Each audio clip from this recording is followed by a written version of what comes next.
Людей неинтересных в мире нет. Их судьбы, как истории планет. У каждой все особое, свое. И нет планет, похожих на нее.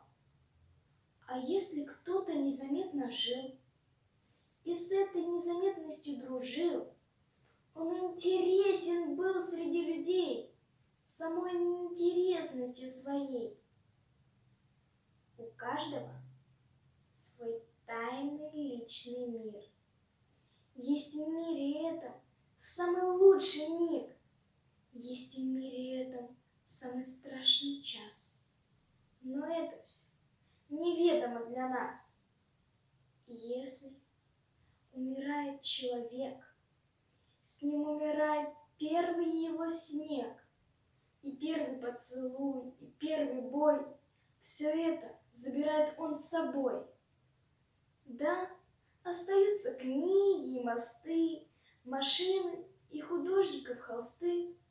Да, многому остаться суждено, но что-то ведь уходит все равно. Таков закон безжалостной игры.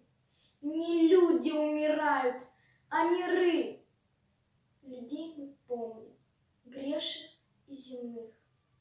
А что мы знали в сущности о них? Что знаем мы про братьев, про друзей? Что знаем о единственной своей и про отца родного своего? Мы, зная все, не знаем ничего.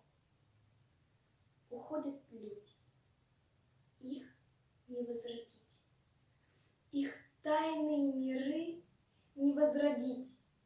И каждый раз мне хочется опять от этой невозвратности кричать.